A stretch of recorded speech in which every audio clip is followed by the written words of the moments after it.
Hai, hello. Jumpa lagi dengan ibu yang paling cantik.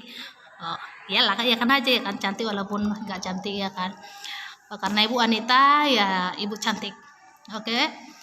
Seperti yang kamu lihat di pertemuan ini kita akan membahas tentang antara gua dan pantai. Berarti kalau disebut antara gua dan pantai berarti manusia purba saat itu sudah tinggal di gua dan ada tinggal di dekat pinggiran pantai.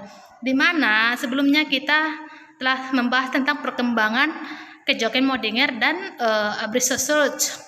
Jadi pertemuan kita akan membahas tentang perkembangan teknologi di antara gua dan pantai. Ini pun ada dua nanti. Bukan Abrikosaurus, yang sebelumnya itu ada kebudayaan Pacitan dan Ngandong, maaf. Jadi ini kita akan membahas tentang Abrikosaurus dan kejoken Modinger. Oke, kita bahas ini adalah kebudayaan kejoken Modinger. Kejoken Modinger ini berasal dari bahasa Denmark, yaitu kejoken yang artinya dapur dan moding artinya sampah. Bisa disebut sebagai sampah-sampah yang berasal dari dapur. Jadi kejoken Modinger ini bisa diartikan sebagai sampah-sampah hasil dari dapur. Banyak ditemukan di sepanjang pantai Sumatera, timur laut, Aceh dan Medan. Tepatnya di Langsa ada, di Tapak Tuan juga ada tumpukan sampah-sampah kerang tersebut. Kamu lihat seperti yang digambar, biar tidak bertanya-tanya. Sama seperti kamu makan kerang, kan sampahnya kan tidak bisa menyatu dengan tanah. Jadi dia tetap menumpuk jadi kulit kerang seperti itu.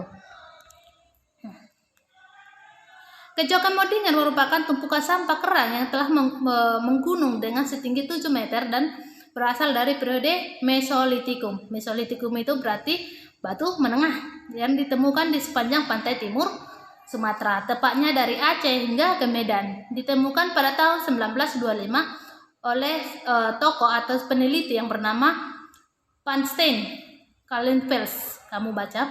Dari penemuan ini lalu menimbulkan pendapat bahwa manusia zaman dahulu mengandalkan makanan hasil dari tangkapan siput dan kerang. Jadi mereka makan siput-siput dan kerang yang ada di pinggir pantai. Panstein tidak hanya meneliti kejoken Modinger, ia juga menemukan beberapa benda peninggalan lainnya, antara lain batu penggilingan serta pipisan, kapak genggam serta pecahan-pecahan tengkorak beserta gigi. Jadi saat dia meneliti tentang kejoken Modinger ini atau sampah-sampah kerang dari dapur ini, dia menemukan ada di sana batu penggilingan, kapak genggam, serta pecahan-pecahan tengkorak kepala manusia serta gigi. Jadi itu adalah buktinya bahwa kulit-kulit kerang itu adalah hasil dari makanan atau sampah dari makanan manusia purba.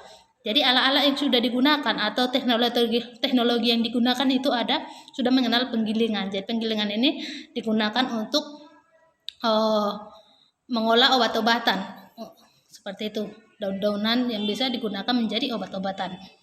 Selanjutnya, fungsi kejoken Modinger. Setelah mengetahui pengertian kejoken Modinger yang tadinya itu adalah sampah dari dapur, maka kita dapat mengetahui bahwa manusia purba pada zaman Mesolitikum atau Batu Tengah pada umumnya hidup di tepi sungai dan pantai, karena dilihat dari siput dan kerangnya tadi. Kejoken Modinger memiliki fungsi sebagai sumber sejarah atau sumber informasi seputar tempat tinggal manusia zaman dahulu.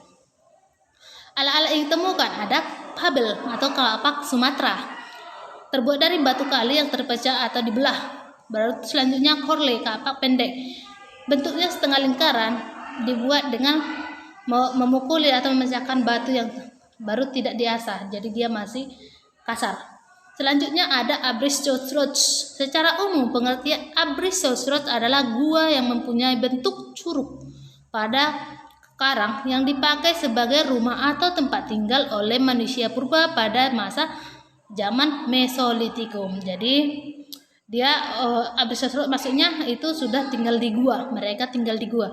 Dari kebudayaan Abrikosaurus dapat memperlihatkan adanya pola tempat tinggal yang menetap di gua-gua. Mereka sudah menetap tinggal di gua-gua.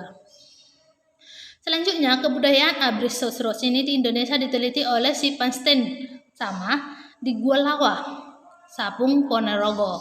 Berarti ini Ponorogo ada Jawa pada tahun 1928 sampai 1931. Penemuan ini lantas dikenal sebagai sapung bone kultur yang didasarkan pada tempat atau penemuan alat-alat prasejarah yang terbuat dari tulang. Jadi sapung tempat penelitian bone itu tulang, kultur kebudayaan. Berarti sapung bone kultur itu kebudayaan